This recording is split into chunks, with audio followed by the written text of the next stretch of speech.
Hi guys, I'm Tara from Tara Cresties.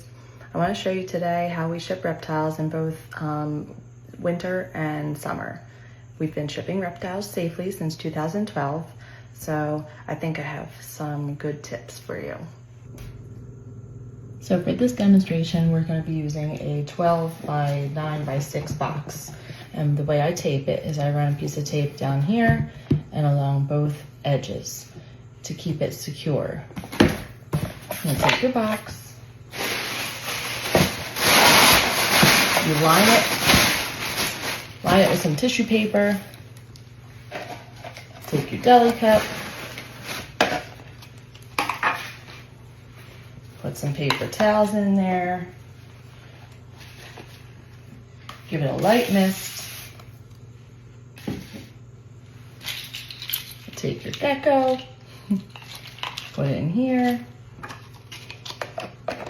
secure the lid. You want to make sure that the gecko feels secure in there. They're supposed to be just a little snug, not too tight. You want them to be able to move around, but not flop around. This way they stay protected during shipping and they feel more secure in there.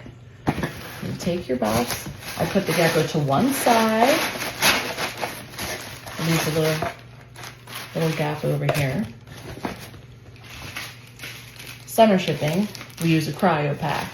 This pack holds the temperature of the box at pretty much at room temperature. It tries to keep the box at a steady 72 degrees.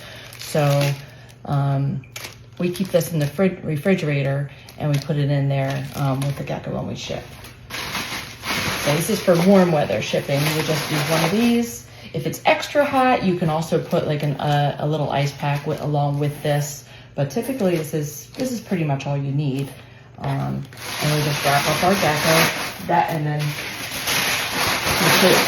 make sure it's very snug in there. You don't want your gecko flopping around. You want it to be able, FedEx is gonna throw this thing around. So you want it to be, you want your gecko to feel safe and secure and not flop around everywhere. So make sure you have this all set and snug.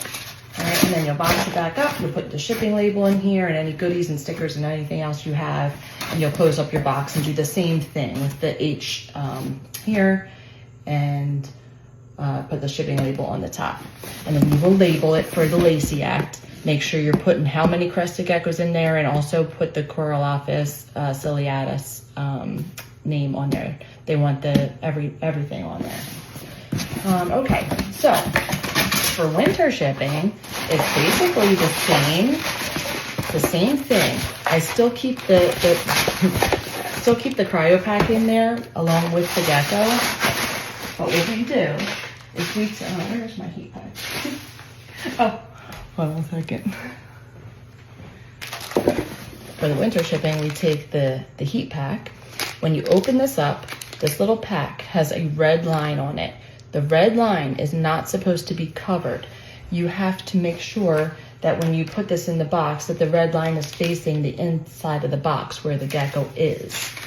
So what we do is we put it in a lunch bag